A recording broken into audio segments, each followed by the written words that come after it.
Now to the coastal beachfront community of Santa Cruz, California, where there is new information in the murder of 8-year-old Maddy Middleton.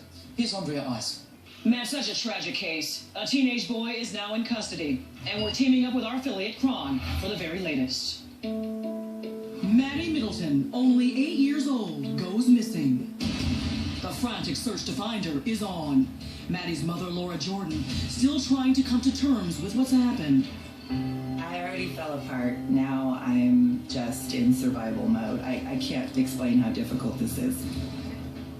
Then, the horrifying news. Maddy's found, beaten and stabbed, sexually assaulted and strangled.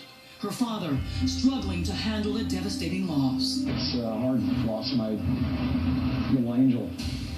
Maddy was murdered in an apartment not far from her own home in an artist colony in Santa Cruz, California. Her tiny body strategically hidden inside a recycling bin. Just to think that someone could do that to someone else's baby child, she's never coming back. The tragedy stunned this tight-knit community. It's so shocking. It's just horrible. It's not something that you can fathom. And the people in this peaceful place along the California coast walked in fear. Was there a killer living among them?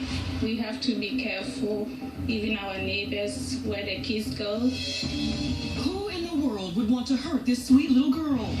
One 15-year-old neighbor boy seemed especially interested in the search for Maddy's killer. Adrian Gonzalez, obsessed with finding out as much as he could about the investigation. A neighbor talking to reporters says Adrian continually questioned him. He kept asking any updates, and I was like, I'm not getting anywhere. I don't know. Reportedly, Adrian was watching the search while spinning his yo-yo. Every time I spoke to you guys or the police or the FBI, they were like, any updates? And I was like, dude, why do you keep asking me? You're the only one asking me and asking my brother and asking everybody. As soon as Maddy's body was found, Adrian tried to run away. That inquisitive and anxious 15-year-old boy, a quiet piano player, whose best friend seemed to be his yo-yo, is arrested for Maddy's brutal murder. Cries of disbelief echo from the family's home. It's just horrible, and you feel bad for both families. Before the murder, according to our affiliate Kron, Adrian told friends he was suicidal, and he reportedly talked about killing to get a reaction. Another clue that Adrian was on the path to a violent outburst, according to the San Jose Mercury News, was his alleged abuse of his own dog years earlier. Phil Chalmers studies teen killers, but has never spoken with Adrian. Many of these kids had one or two of those behaviors in their life. Killing animals, they're suicidal. They want to die. So that's a deadly combination. And Adrian did seem to cry out for help on his Instagram page. In a post just before the killing, he writes about trying to hide the crippling anxiety towards the future and the constant worry that I'll never find someone who loves me. According to reports, Adrian apparently lured Maddy into his apartment with the promise of ice cream. Once he got her in the door, Adrian tied her up with duct tape, beat, stabbed, and raped her, then strangled little Maddy to death.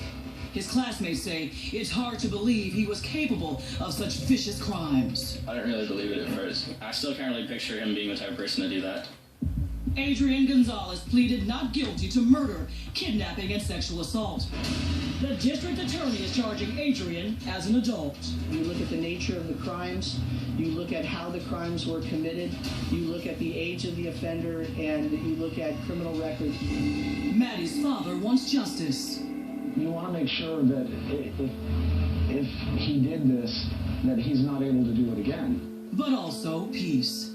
Because of all the talk about the alleged brutality by a 15-year-old, Maddy's father says he now wants to shift the focus to his daughter's legacy. I just keep feeling strongly that there's positive to come out of this. And I've seen it. I've seen it with people, how they interact, how they care more for each other, how they take things less for granted. Now, the 15-year-old suspect is due to be back in court later this month. He's being tried as an adult on all charges, and if he's found guilty, he faces a maximum of life in prison. Up next.